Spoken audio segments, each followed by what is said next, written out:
Delighted to have Geoff Stuart, well-known local Eagle supporter, tragically, but he holds that against me not being one, but we'll move past that and get on to things that matter.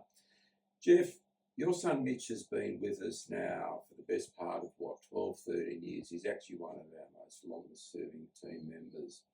As a parent, Mitch is now getting older. He's 34.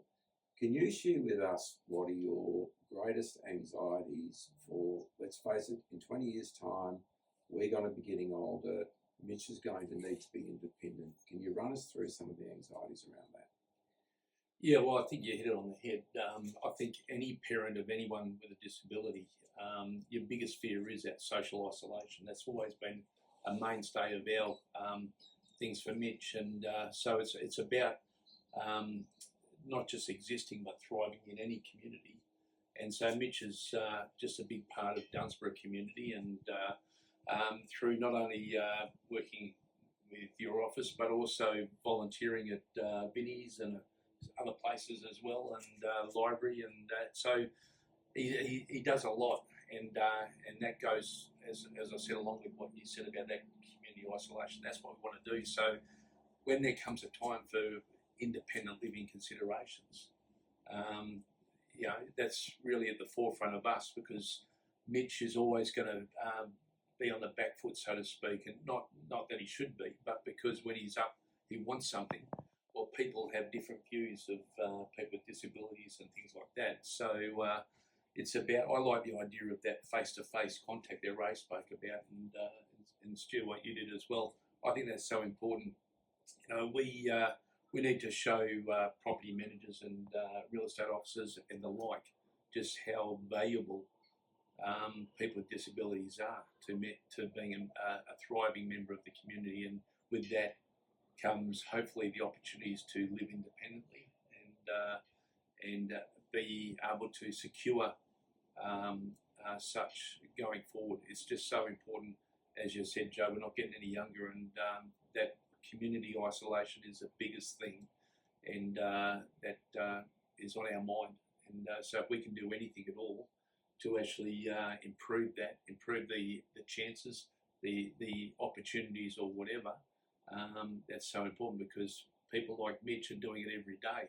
They're making opportunities and they're seizing opportunities, and it's up to parents and other supporters to champion the cause of that, and but also rely on people like yourself, Stu, and your team to actually really bring it to the forefront of people that need to hear it, and particularly people who actually take care of accommodation needs for the community. I think this is probably an area where the real estate industry is actually perfect positioned. At the end of the day, we are a cottage industry.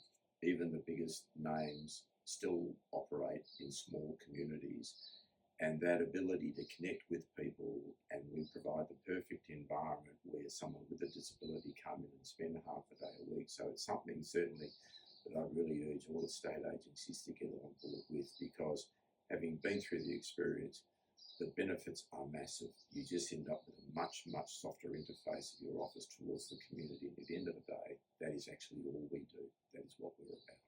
Geoff brings up a really important point, and that is the fact that so many people with disability are volunteers.